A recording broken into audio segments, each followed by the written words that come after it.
Comment respecter la loi tout en y dérogeant pour gagner plus? Autrement dit, comment connaître une règle juridique, le principe d'une règle juridique, ainsi que ses exceptions et les exceptions des exceptions pour optimiser ses investissements immobiliers. Aujourd'hui, on va parler location courte durée et d'un cas parisien. Alors si cela vous intéresse, restez jusqu'au bout de la vidéo. Bonjour, je suis Valérie Mouline-Denis, avocate en droit immobilier depuis 2007 et sur cette chaîne, je vous aide à développer vos compétences juridico-immobilières ainsi que vos soft skills pour devenir un meilleur entrepreneur et investisseur performant et serein. Alors, il y a trois moyens d'optimiser ces investissements grâce au droit. Premier moyen, c'est de connaître les lois, les textes, les décrets. Deuxièmement, c'est de connaître également la jurisprudence, c'est-à-dire les décisions des tribunaux. Troisième moyen également, c'est de connaître la doctrine. La doctrine, ce sont tous les travaux préparatoires et les interprétations, les recherches qui sont faites par les professionnels. Et c'est mon travail d'avocate au quotidien. Alors, revenons à cette affaire parisienne.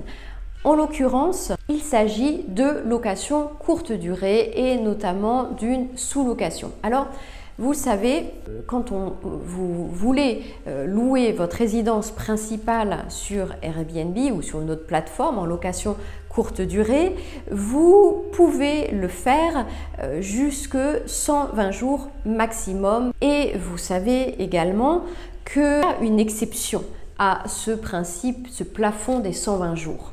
Cette exception, c'est notamment, puisqu'il y en a plusieurs, mais c'est notamment le cas du motif professionnel, de l'obligation professionnelle, qui est d'ailleurs l'exception la plus évoquée devant les tribunaux. En l'occurrence, dans cette affaire parisienne, une étudiante avait sous-loué sa résidence principale avec l'accord de son propriétaire pour mettre son logement donc sur Airbnb.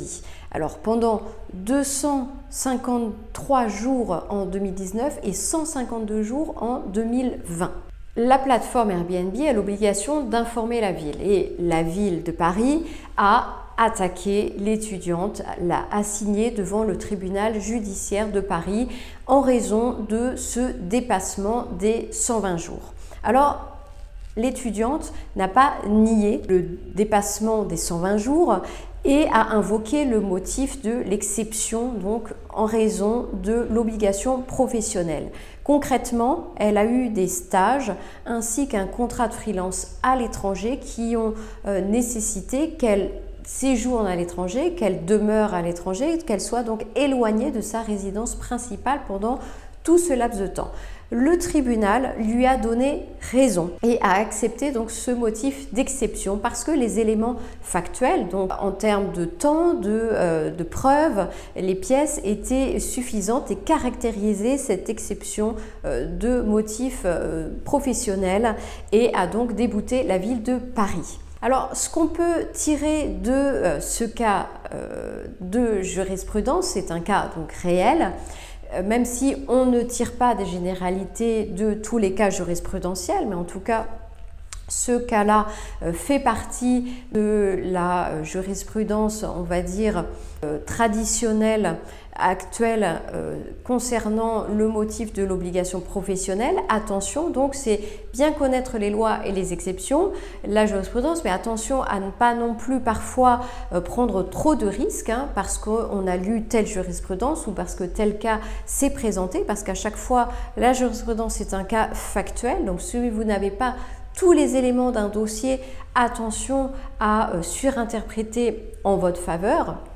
Effectivement, donc attention à ne pas être borderline. Et comme vous le savez, Airbnb est dans le collimateur non seulement de Paris mais aussi de plein d'autres villes. Donc en cas de saisine intempestive ou abusive d'une ville, surtout défendez-vous. Vous avez toutes les coordonnées sur mon site internet pour du contenu plus poussé, que ce soit en termes de loi, de jurisprudence, de nouvelles obligations à la charge des propriétaires bailleurs. Vous avez du contenu privé inédit qui va plus loin. Tout est sous la vidéo. À très vite.